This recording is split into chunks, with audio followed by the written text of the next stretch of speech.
getting a corner out of it. Latchford had come to get the ball, having been assured by the referee that it was in fact a goal kick.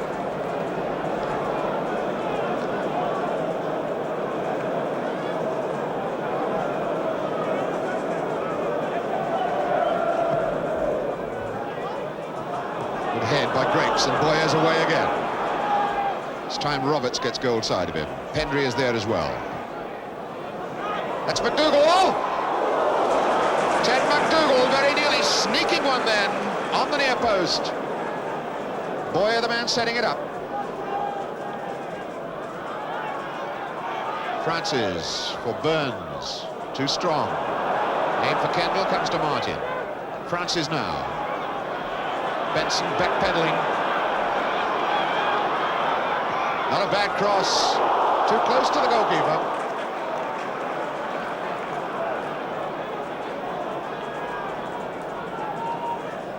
For a moment I thought a foul had been given, but no, the ball was all right.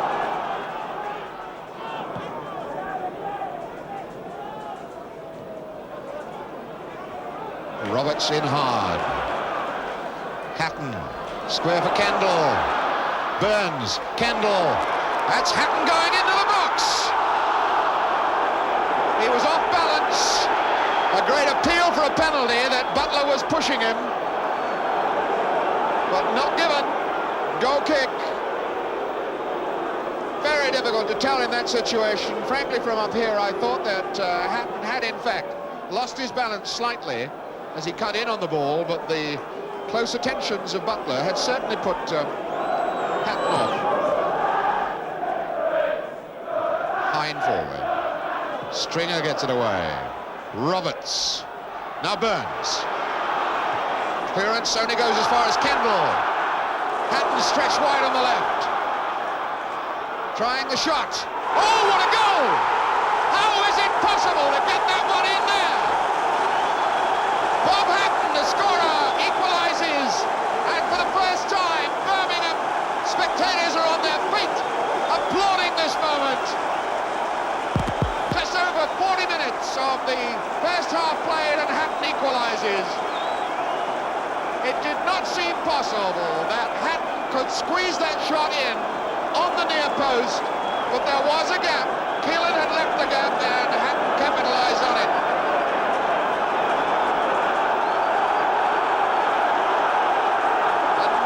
Sound roars round this St Andrews ground. Now the tension has been relieved a little. Campbell following this attack in.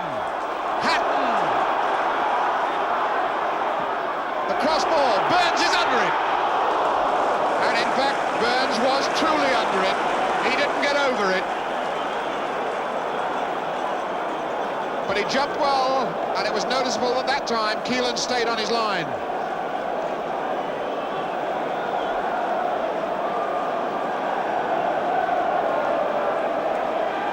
So, a new game. Suck it forward for Boyer. Sissons. It's wide for McDougall. Benson. Francis robs him. A little bit of emptiness growing into it.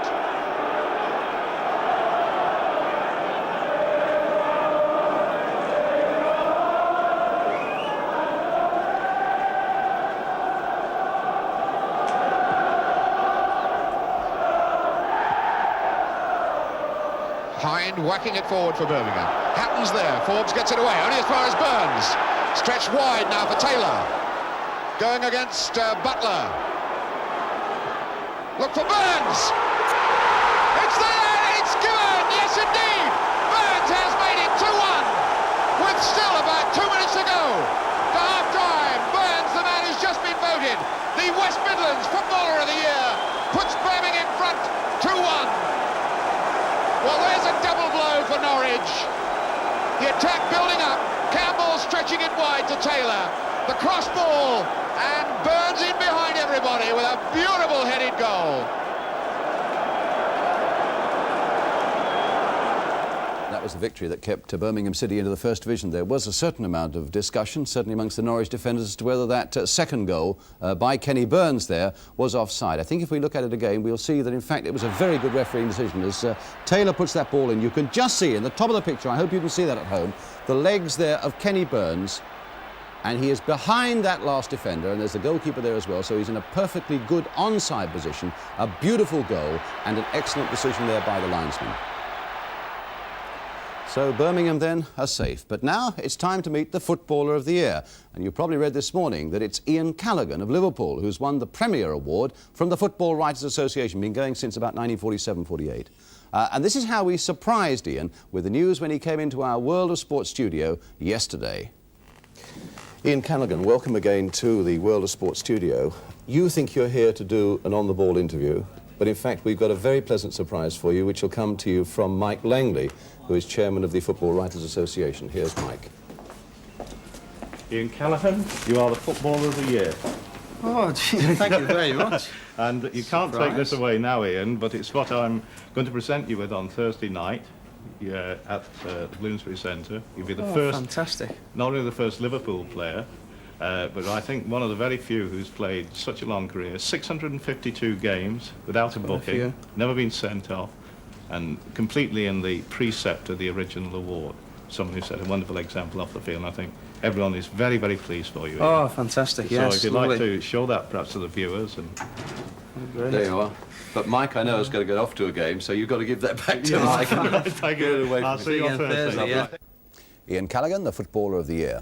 But our bonus match today is the vital one in the third division, where York City needed 1 point from their home game against Oldham to win promotion to the second division, with Oldham and Bristol Rovers.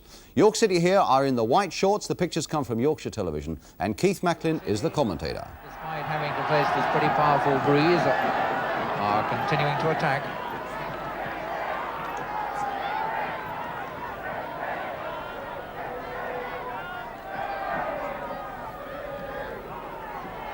Swallow, and straight into the arms of Ogden.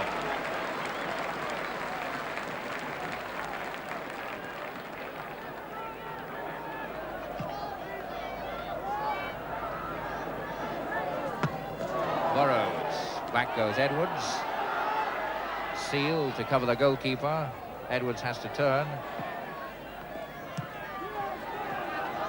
Jones.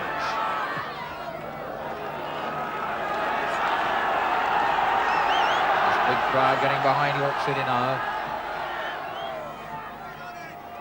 Chris Jones gets it across well, but there'd been an offence. The arm held up for the indirect free kick inside the area.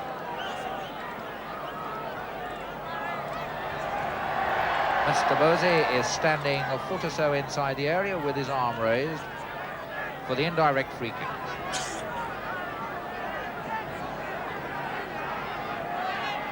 A lot of players in the penalty area. A goal! The goalkeeper standing still. It looks like Chris Jones has scored it. That looks like Chris Jones' 20th goal of the season. It is indeed. Chris Jones standing unmarked from that indirect free kick. And Ogden couldn't move, so York City take the lead.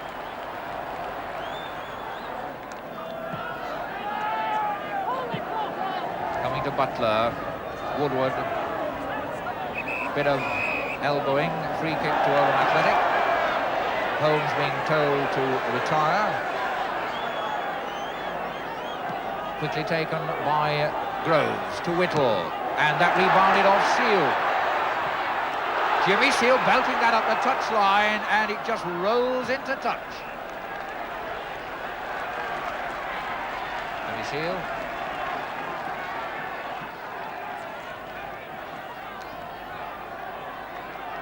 Whittle the throw to Robbins. Edwards. Clipped up for Jones. More pushing, more barking, more elbowing. Burrows penalised. A free kick outside the area. It was a free kick that brought York City's goal. Now Oldham Athletic look for an equaliser. A most thrilling second half we're having at Oldham.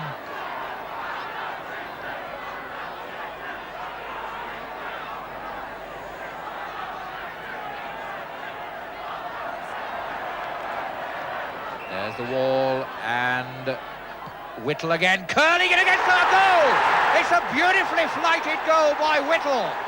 And he's so delighted, he curled that beautifully. It hit the post and bounced the right way for Oldham Athletic. So, Maurice Whittle gets his 10th goal of the season with a beautifully flighted free kick to make the score 1-1, and Oldham back in the game. That's how it finished 1-1. York and Oldham then go into the second division next season with Bristol Rovers. Before we go on, a word about a couple of testimonials this week in London. Eddie McCready, that great old Chelsea stalwart, he's got one on Wednesday night, Chelsea against Manchester United at Stamford Bridge at 7 o'clock. And then Ron Hunt of Queen's Park Rangers, QPR against Crystal Palace, that's at Loftus Road on Friday at 7:30. Eddie McCready then on Wednesday, Ron Hunt on Friday, two fellows who really are worthy of a little bit of support. And talking about Crystal Palace, you may have heard that they need to beat Cardiff by 3-0 at Ninian Park on Tuesday night in order to survive into the second division. I can only say that our mathematicians have also been doing a bit of work, and it's better news for Crystal Palace fans because we maintain that if Palace win 1-0 at Ninian Park on Tuesday, that'll be good enough for them to survive in the second division.